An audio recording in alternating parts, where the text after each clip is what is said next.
Meus queridos amigos da TV A Caminho da Luz, que alegria podemos estar juntos estudando essa obra magnífica que nós estamos tentando entender na atualidade. Não é? Isso aqui é um livro para o futuro, nós estamos esboçando aqui como curiosos, tentando extrair, como pediu o doutor Adroaldo, a parte doutrinária que está nesse livro, mas confesso que está dando para ter um bom entendimento dessa obra fantástica. Estamos entrando na sua casa, pelo seu telemóvel, pelo seu celular, pelo seu computador, com o programa Estudando as Obras de André Luiz, o livro Evolução em Dois Mundos.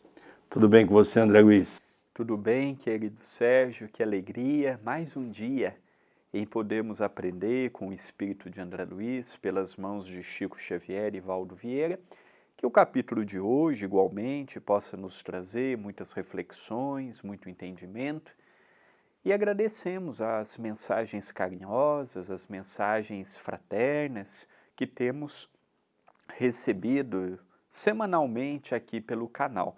Lembrando que a sua interação conosco ela é muito importante. Hoje nós vamos estudar o capítulo 17º, Mediunidade, Corpo Espiritual. Nós vamos falar da aura humana, diz André Luiz. Considerando-se toda célula em ação por unidade viva, qual motor microscópico em conexão com a usina mental. É claramente compreensível que todas as agregações celulares emitam radiações e que essas radiações se articulem por meio de sinergias funcionais, a se constituírem de recursos que podemos nomear por tecidos de força em torno dos corpos que as exteriorizam.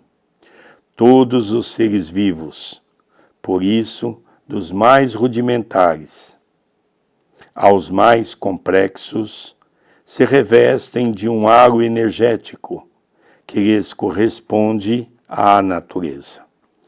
No homem, contudo, semelhante projeção surge profundamente enriquecida e modificada pelos fatores do pensamento contínuo que, ajustando-se às emanações do campo celular, remodelam em derredor da personalidade o conhecido corpo vital ou duplo etéreo de algumas escolas espiritualistas, duplicata mais ou menos radiante da criatura.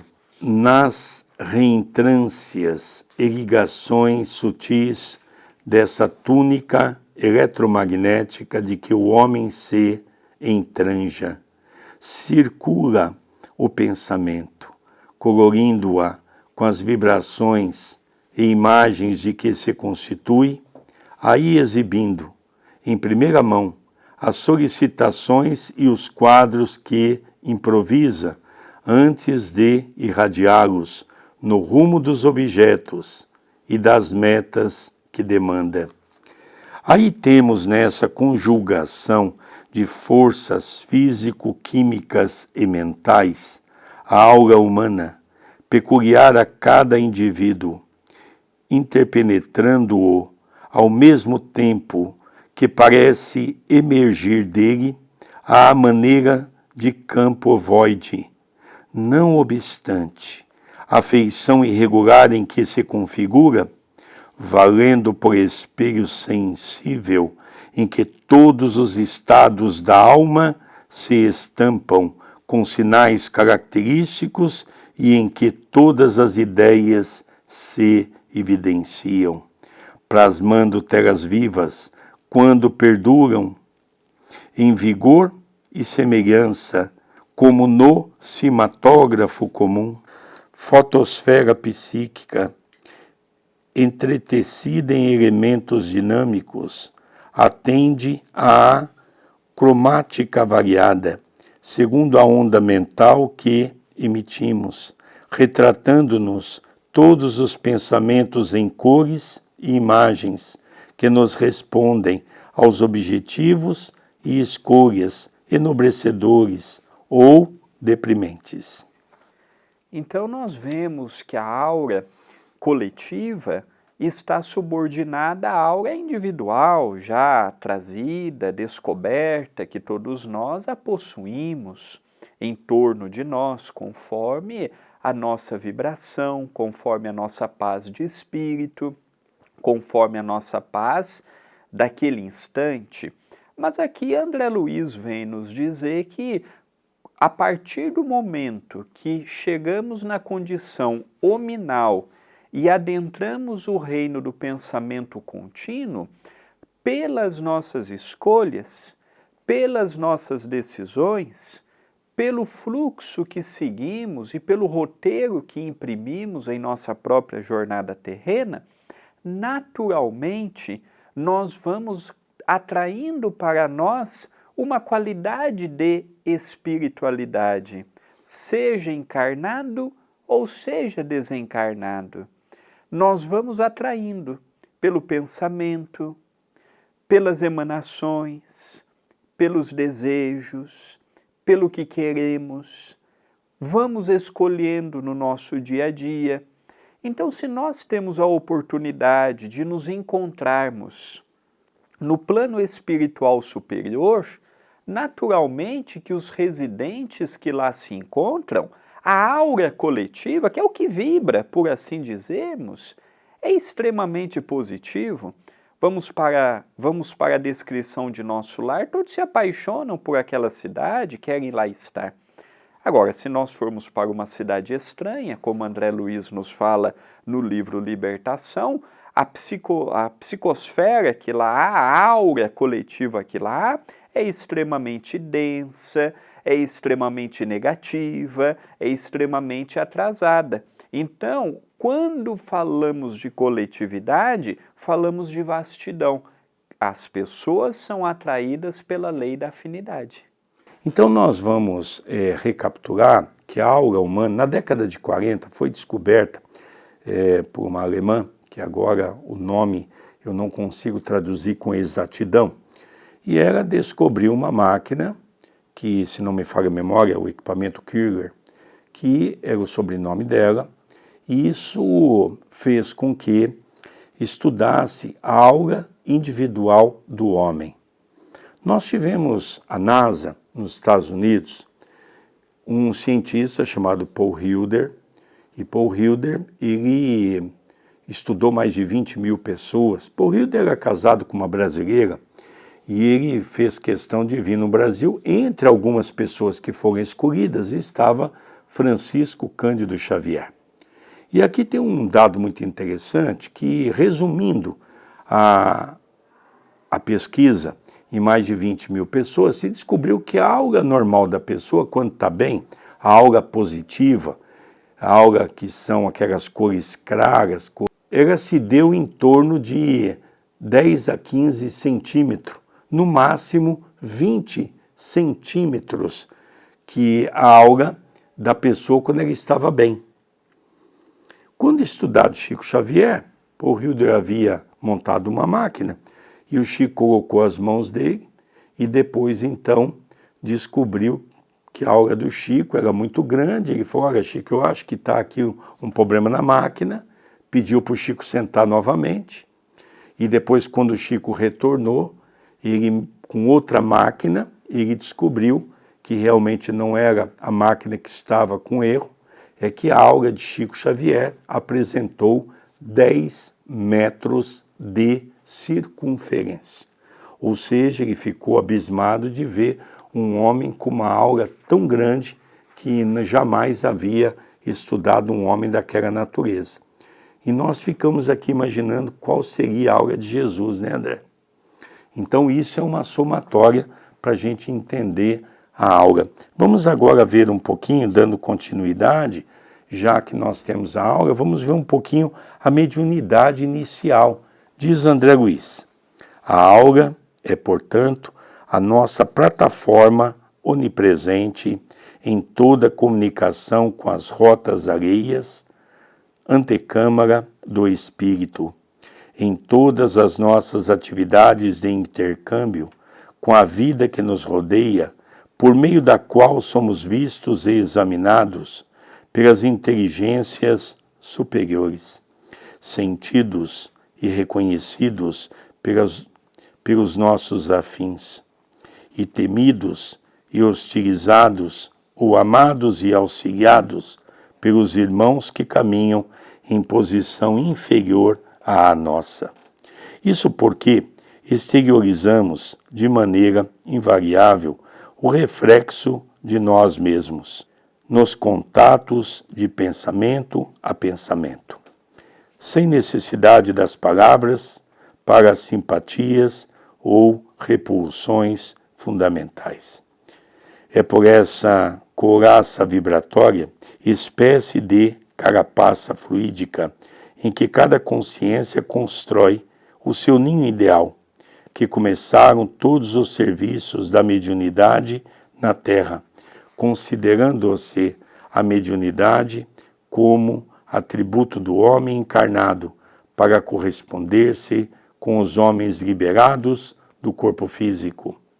Essa obra de permuta, no entanto, foi iniciada no mundo sem qualquer direção consciente, porque pela natural apresentação da própria aura, os homens melhores atraíram para si os espíritos humanos melhorados, cujo coração generoso se voltava, compadecido, para a esfera terrena, auxiliando os companheiros da retaguarda, e os homens rebeldes à lei divina aliciaram a companhia de entidades da mesma classe, transformando-se em pontos de contato entre o bem e o mal, ou entre a luz e a sombra que se digradiam na própria terra.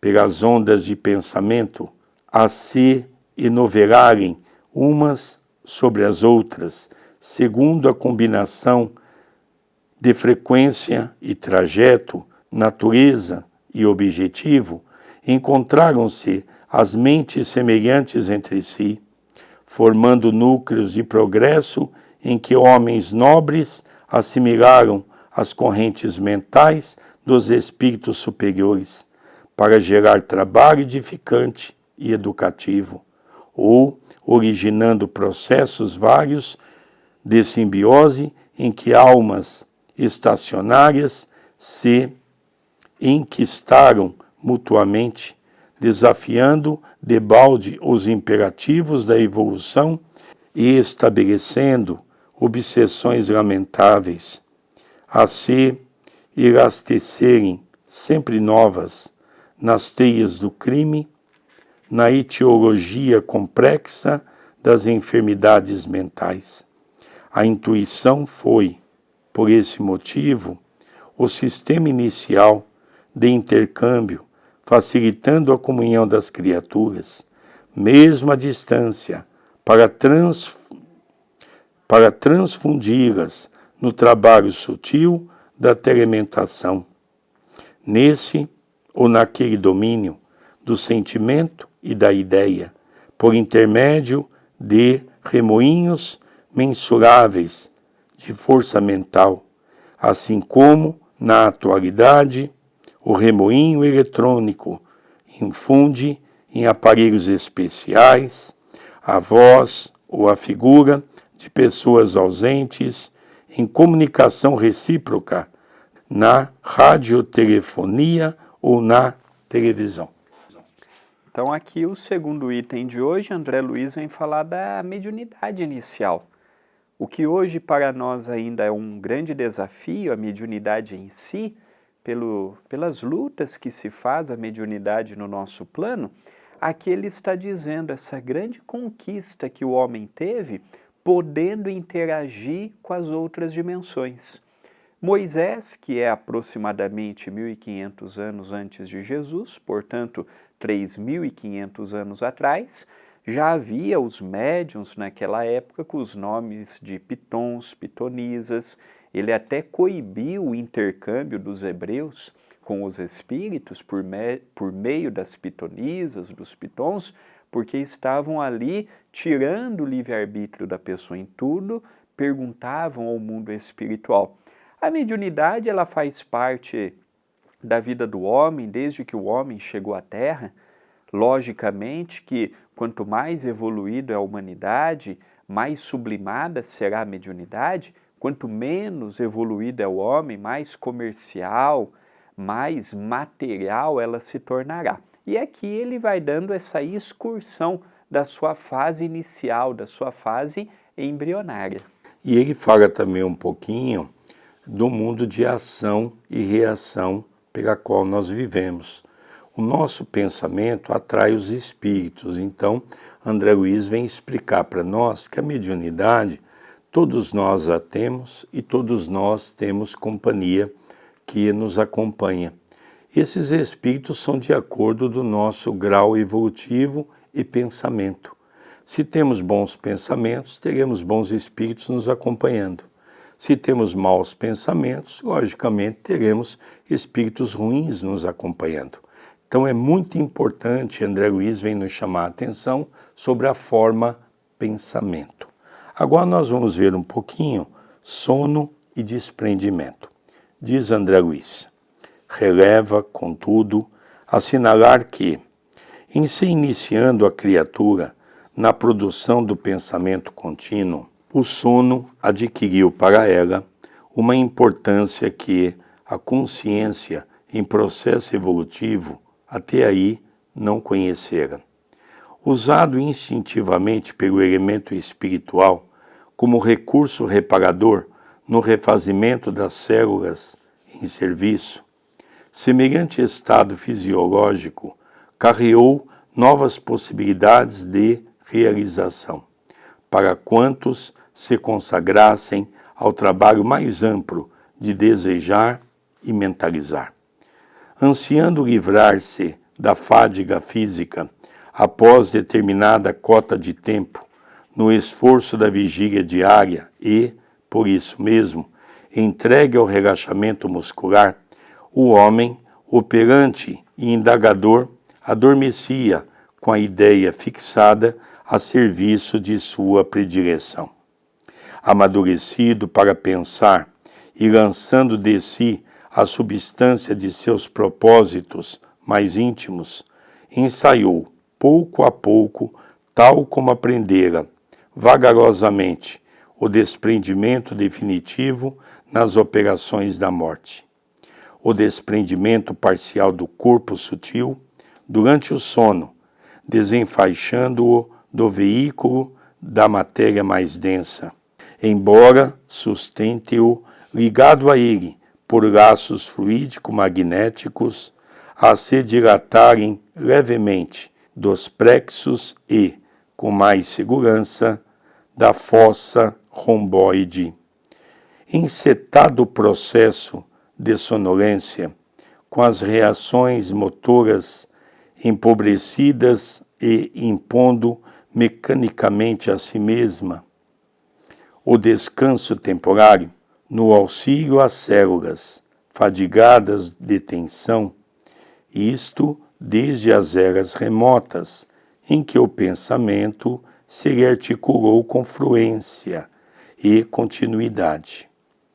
Permanece a mente, por intermédio do corpo espiritual, na maioria das vezes, justaposta ao veículo físico, à guisa de um cavaleiro que repousa ao pé do animal de que necessita para a travessia de grande região, em complicada viagem, dando-lhe ensejo a recuperação e pastagem, enquanto ele se recolhe ao próprio íntimo, ensimesmando-se para refletir ou imaginar de conformidade com seus problemas e inquietações, necessidades e desejos.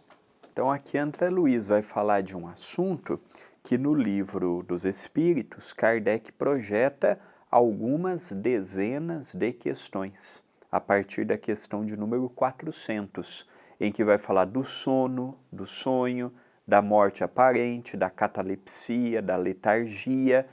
Vai falar vários assuntos ali que André Luiz aqui dá uma resumida, mostrando que o corpo tem sono, o corpo tem necessidade ao descanso, mas o espírito não. E ele vai para os lugares de sua atração. Se é uma pessoa boa, se é uma pessoa que procura o bem, naturalmente poderá do outro lado, se assim tiver o equilíbrio necessário, continuar a sua jornada. Se é uma pessoa voltada para promiscuidade, para os vícios, poderá encontrar pela lei da afinidade durante o sono os seus comparsas de vício. E aqui ele também vai nos falar desse desprendimento natural. Como há também aquelas pessoas que desprendem do corpo físico durante o sono e continuam ao lado do corpo, não vai nem para um lugar bom e nem para um lugar ruim, também há. Então, quando falamos de sono e sonhos, abre-se um mundo novo para o nosso entendimento e estudo. André, interessante, eu gostaria só de fazer um comentário.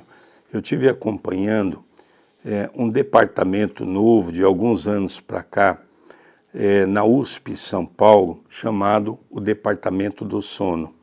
É verdade que na equipe médica tem um espírita, que logicamente aproveitando a beleza do capítulo Sono e os Sonhos que nós temos em O Livro dos Espíritos, eles começaram a estudar essa questão que André Luiz está falando agora, ou seja, uma vida intensa enquanto nós dormimos. Nós sabemos por Allan Kardec que, conforme nós dormimos, nós temos os liames, que são, eu falo sempre num tênis, os cardaço. Eles são afrouxados, ficando apenas um único liame, que é o cordão umbilical, e o nosso espírito sai do corpo. Então, eles fizeram um estudo com muitas pessoas, e continuam fazendo até hoje, com o eletro acordado, qual é o nosso posicionamento mental. E eles começaram a fazer com o eletro com as pessoas dormindo. E eles descobriram uma coisa fantástica, que as pessoas têm uma vida muito mais intensa quando estão dormindo do que quando estão acordadas. Isso demonstra claramente que realmente o espírito ele não tem a necessidade de dormir e ele tem uma vida intensa ao longo da noite. Agora nós vamos ver um pouquinho um outro capítulo interessante, que é aspectos do desprendimento. E dessa forma, aliviando o controle sobre as células que a servem no corpo carnal, a mente se volta no sono para o refúgio de si mesma, plasmando na onda constante de suas próprias ideias as imagens com que se compraz nos sonhos agradáveis em que saca da memória a essência de seus próprios desejos, retemperando-se na antecipada contemplação dos painéis ou situações que almeja concretizar. Para isso, mobiliza os recursos do núcleo da visão superior no diencéfalo, uma vez que, aí, as qualidades essencialmente ópticas do centro coronário lhe acalentam no silêncio do desnervamento transitório todos os pensamentos que lhe emergem do seio. Noutras ocasiões, no mesmo estado de insulamento, recolhe, no curso do sono, os resultados de seus próprios excessos, padecendo a inquietação das vísceras ou dos nervos injuriados, pela sua rendição e licenciosidade, quando não seja o asfixiante pesar do remorso por faltas cometidas, cujos reflexos absorvem do arquivo em que se lhe amontoam as próprias lembranças. Numa e noutra condição, todavia, é a mente suscetível à influenciação dos desencarnados que, evoluídos ou não, revisitam o ser, atraídos pelos quadros que se lhe filtram da aura, ofertando-lhe auxílio eficiente quando se mostra inclinada à ascensão de ordem moral, ou sugando-lhe as energias e assoprando-lhe sugestões infelizes, quando, pela própria ociosidade ou intenção maligna, adere ao consórcio psíquico de espécie aviltante, que lhe favorece a estagnação na preguiça ou a envolve nas obsessões viciosas pelas quais se entrega a temíveis contratos com as forças sombrias. Dessa posição de espectador, a função de agente existe, porém, apenas um passo. O pensamento contínuo, em fluxo insupitável, desloca-lhe a organização celular perispiritual, a maneira de córrego que, em sua passagem, desarticula da greba em que desliza todo um rosário de seixos. E assim, como os seixos soltos seguem a direção da corrente, lapidando-se no curso dos dias, o corpo espiritual acompanha, de início, o impulso da corrente mental, que por ele extravasa, conscienciando-se muito vagarosamente no sono, que lhe propicia meia libertação. Então nós vemos aqui, André, dando continuidade, já no item anterior que ele estava falando, né, do corpo, que tem uma necessidade de dormir, porque o corpo é uma ferramenta, é uma máquina. O espírito, ele vive após o nosso estágio, na qual nós vamos chamar de sono. Richard Simonetti, aqui pela nossa TV, se você quiser assistir ou não teve a oportunidade de assistir ainda, ele tem uma palestra e também teve um livro com esse tema que foi um best-seller, Quem Tem Medo da Morte? Ele afirma que nós morremos 1/3 da nossa vida todos os dias. Se nós analisarmos que 8 horas por dia, em média, nós dormimos, nós durante 8 horas estamos com o nosso espírito fora do nosso corpo. Ele tem uma vida intensa. Agora aqui tem um complemento, por isso que nós chamamos Chico Xavier do espírito completista. Porque o professor Allan Kardec, ele não associou, por exemplo, o sono com a aura. E isso veio nosso André Luiz, pelas mãos de Chico Xavier, dizer aqui que o que é a aura?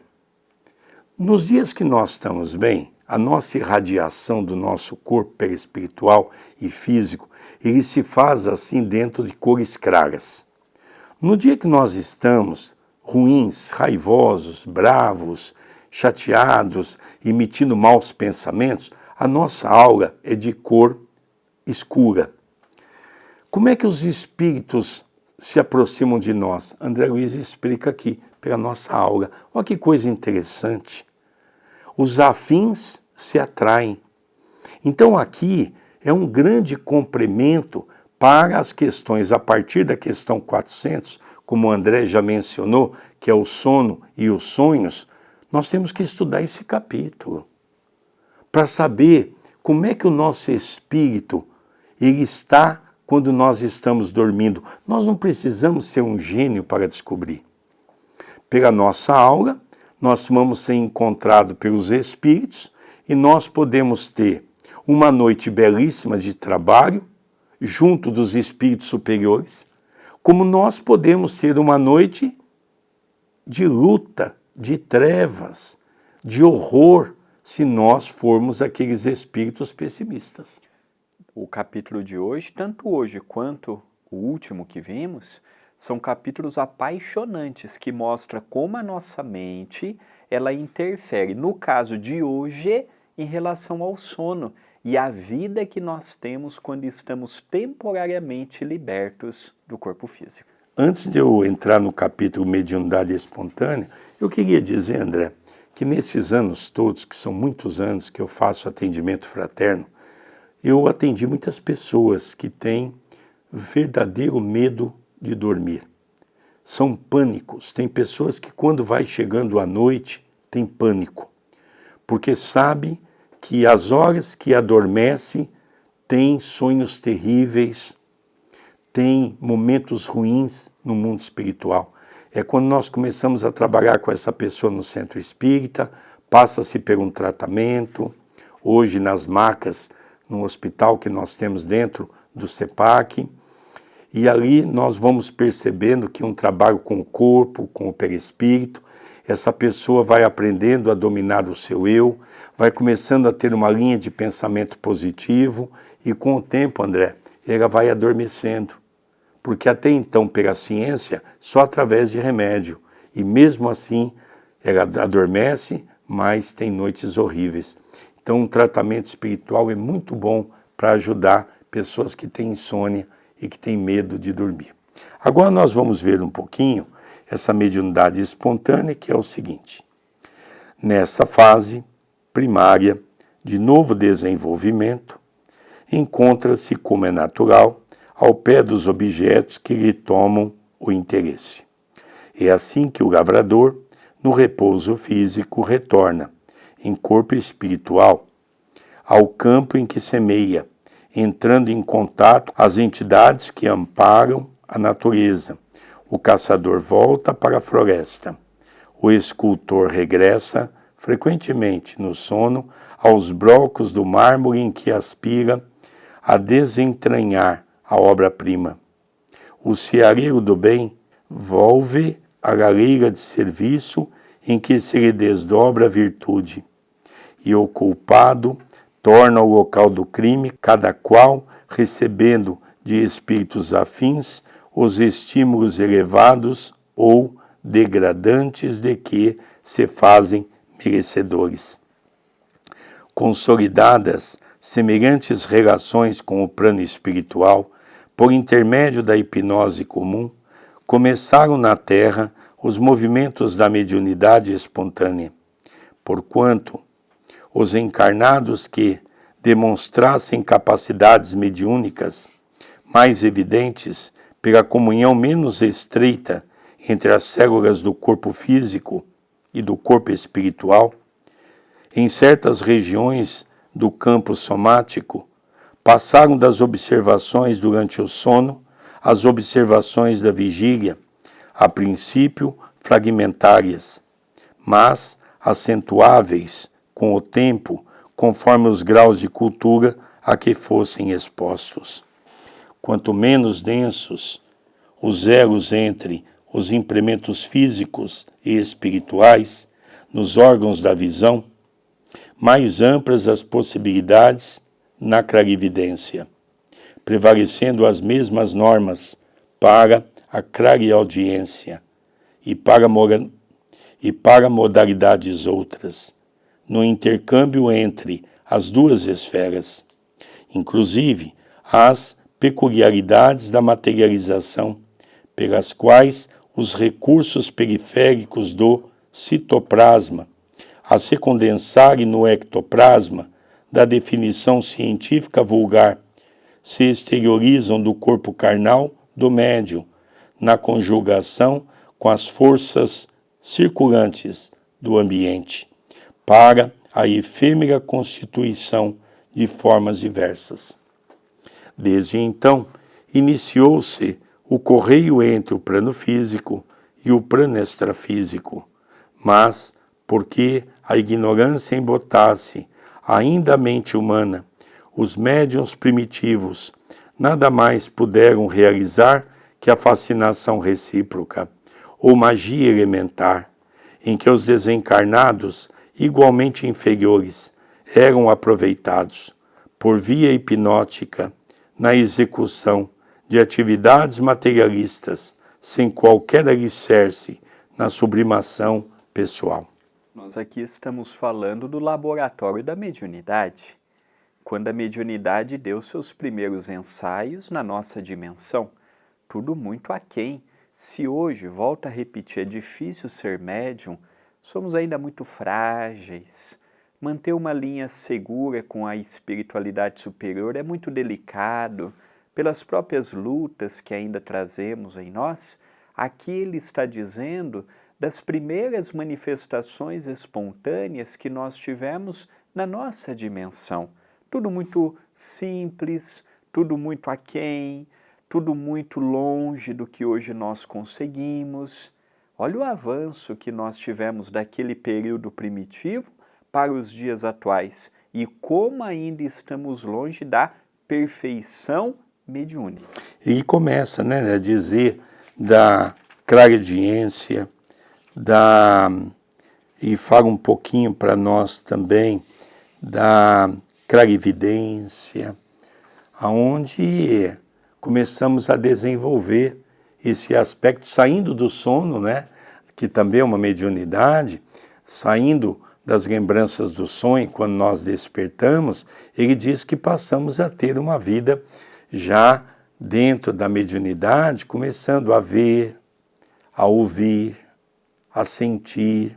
Depois ele fala um pouco da materialização, que é a doação de ectoplasmia, que é a formação dos efeitos que nós chamamos de efeitos de materialização. Então, André, é muito interessante nós percebemos que o capítulo de hoje é o livro dos médiuns puro, é o livro dos médiuns em essência. Para mim estudar esse capítulo, eu tenho que entender o livro dos médiuns, para que eu possa entender todo passo a passo que André Luiz está dizendo para nós nessa obra. Nós vamos então estudar hoje a formação da mitologia. Vamos ver o que André Luiz disse. Formação da mitologia. Apareceu então a Goécia, ou magia negra, a qual as inteligências superiores opuseram a religião por magia divina, incitando-se a formação da mitologia em todos os setores da vida tribal. Numes familiares, interessados em favorecer as tarefas edificantes para levantar a vida humana a nível mais nobre, foram categorizados à conta de deuses em diversas faixas da natureza. Realmente, por meio dos instrumentos humanos mobilizáveis, esses gênios tutelares incentivaram, por todas as formas possíveis, o progresso da agricultura e do pastoreio, das indústrias e das artes. A luta entre os espíritos retardados na sombra e os aspirantes da luz encontrou seguro apoio nas almas encarnadas que lhes eram irmãs. Desde essas eras recuadas, empenharam-se o bem e o mal em tremendo conflito que ainda está muito longe de terminar, com bases na mediunidade consciente ou inconsciente, técnica ou empírica. A mitologia, ela remonta à nossa antiguidade. Os povos do passado traziam a sua mitologia, então nós vamos ter a mitologia grega, nós vamos ter a mitologia romana, nós vamos ter a própria mitologia hebreia, do povo do Cristo entre os hebreus. As mitologias eram a simbologia dos deuses, cada qual com a sua forma de agir, a sua forma de pensar. E é curioso porque os hebreus, por exemplo, foi o primeiro povo que nós temos noção que foram os monoteístas, até então os politeístas, a ideia dos vários deuses, e dentre o povo que Jesus veio, foi o primeiro a ter a ideia de um único Deus. Na antiguidade tinha importância, tinha validade, ajudou também de uma forma ou de outra no progresso intelectual daquela civilização. O que não era respondido se colocava a título dos deuses, o que é perfeitamente compreensível quando não se tem um grande lastro intelectual. E que hoje nós vemos a mitologia com grande respeito, porque fizeram parte desses povos, e que ajudaram diretamente e indiretamente para que hoje pudéssemos ter o desenvolvimento que tivemos. E além disso, né, André, a mediunidade começa pela magia negra, mostrando para nós um pouquinho as questões de que a magia negra é o uso constante da mediunidade para com as entidades, vamos dizer assim, os nossos irmãozinhos que trabalham com o mal. Então nós vimos muito ali, não é, o sacrifício dos animais, sacrifício até de humanos mesmo, não é? Uma coisa mais violenta, para que nós pudéssemos depois ir aperfeiçoando essa mediunidade de acordo com a evolução do homem, não é? Então é natural que numa era mais primitiva o homem tivesse contato com espíritos também da mesma natureza e que predominasse os afins. Então nós vemos que depois dessa era veio a mediunidade mais educada e mediunidade mais elaborada. Agora nós vamos ver o penúltimo capítulo, que agora já é uma coisa própria nossa, não é? Que é função da doutrina espírita. Qual é a função da doutrina espírita? Então André Luiz define para nós. Forçoso reconhecer, todavia, que a mediunidade na essência, quanto à energia elétrica em si mesma, nada tem a ver com os princípios morais que regem os problemas do destino e do ser. Dele podem dispor, pela espontaneidade com que se evidencia, sábios e ignorantes, justos e injustos, expressando-se-lhe, desse modo, a necessidade de condução reta, quanto a força elétrica exige disciplina a fim de auxiliar. Esse é o motivo por que os orientadores do progresso sustentam a doutrina espírita na atualidade do mundo por chama divina, cristianizando fenômenos e objetivos, caracteres e faculdades, para que o Evangelho de Jesus seja de fato incorporado às relações humanas. Como nas intervenções cirúrgicas, em que tecidos são transplantados com êxito para a melhoria das condições orgânicas, é indispensável nos atenhamos ao impositivo das operações mediúnicas pelas quais se efetuem proveitosas enxertias psíquicas com vistas à difusão do conhecimento superior. Aqui, André Luiz ele vai utilizar um conceito de Allan Kardec dizendo que mediunidade não está atrelada à moralidade. Tem pessoas que têm uma elevada moralidade, uma percepção muito pequena do mundo espiritual, e tem pessoas que têm uma moralidade pequena com uma grande oportunidade mediúnica. Aqui nós vemos essa questão da moralidade entre os próprios médiuns que trouxeram essa obra. O Chico se manteve simples a vida toda, desencarnando aos 92 anos, sendo reconhecido pelo seu exemplo.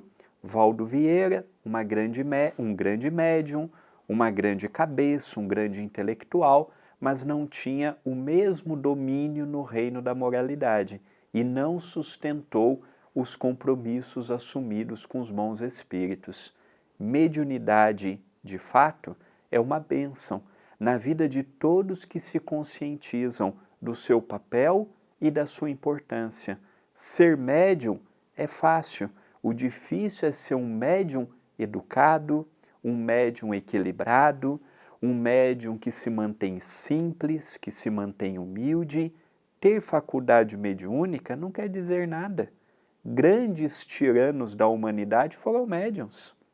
Grandes pensadores que a humanidade teve foram médiuns. E quantos deles não utilizaram para os interesses próprios? Então, se eu não der uma utilidade moralizada para a minha mediunidade, não representa nada ser médium.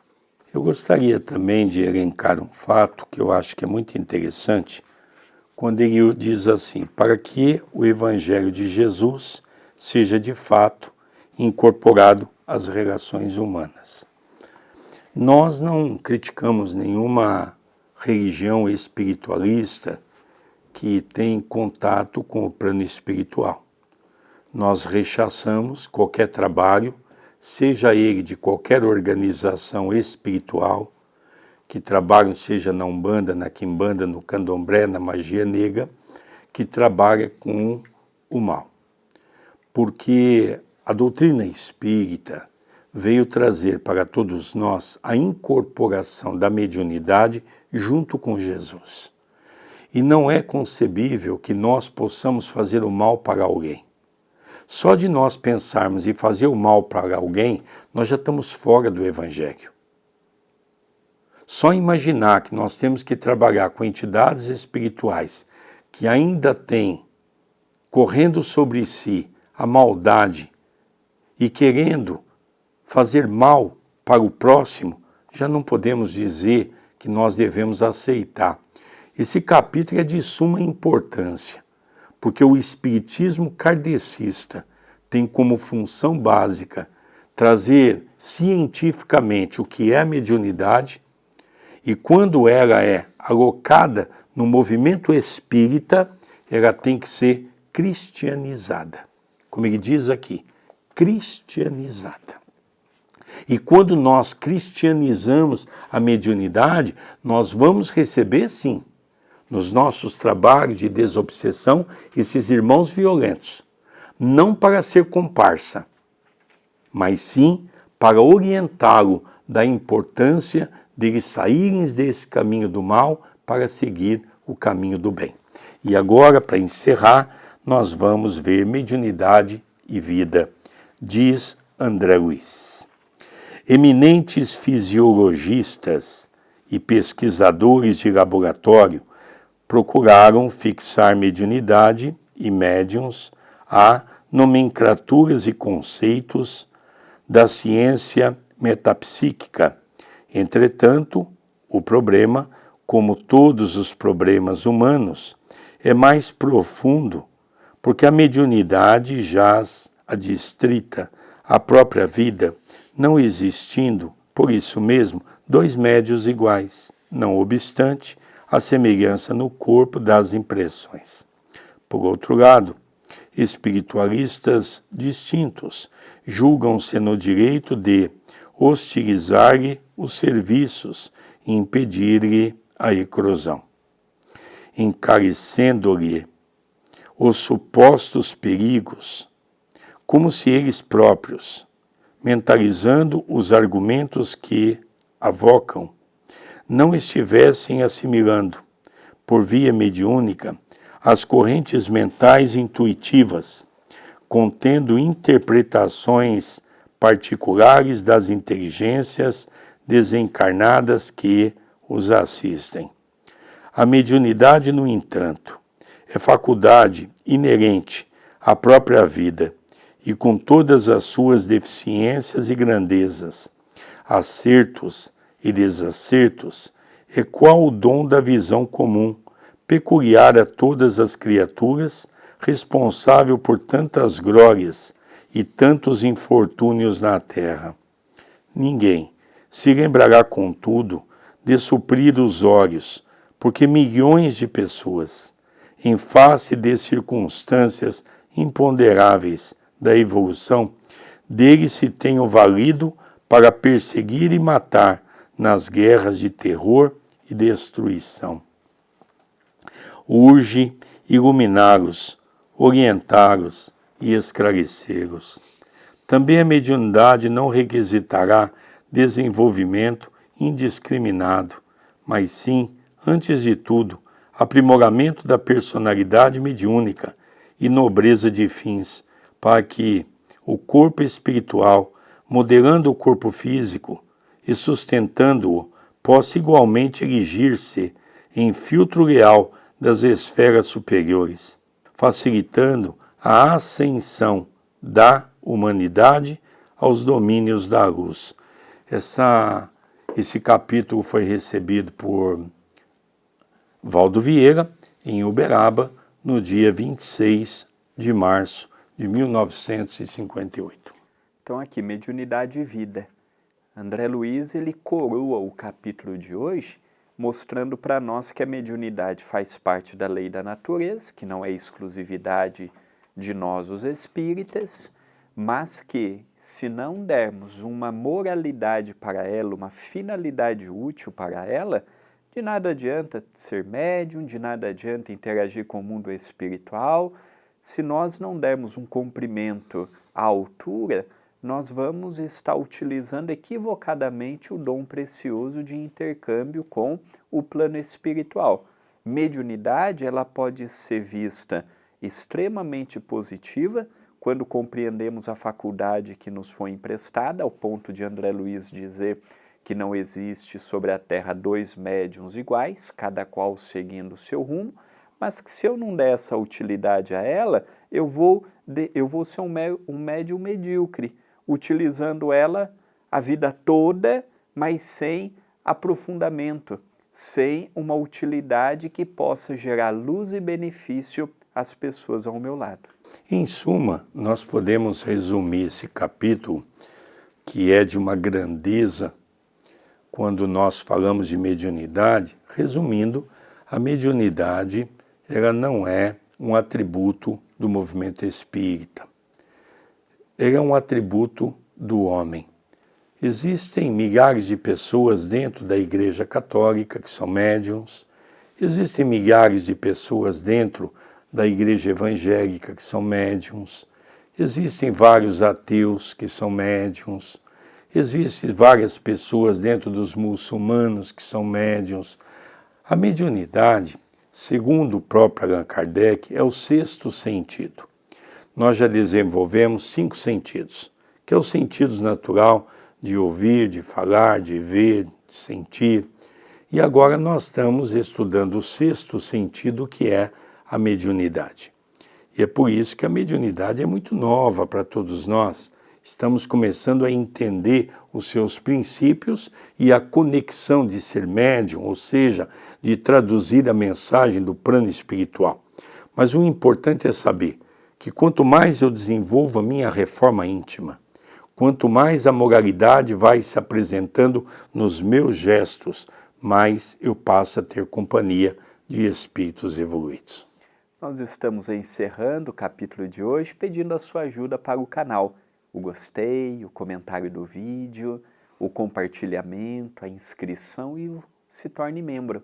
São pequenas ações que fazem toda a diferença nas atividades que aqui ajudamos no Centro Espírita Perdão, Amor e Caridade. Nós vamos encerrando aqui o capítulo, pedindo a você que não esqueça de dar o gostei, que você possa também compartilhar a nossa página para alcançar mais irmãos que possam estudar conosco.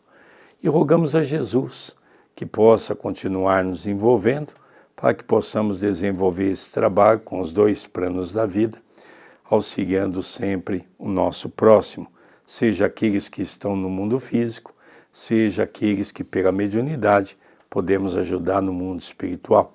Um beijo carinhoso a todos e até o próximo programa. Até o próximo programa.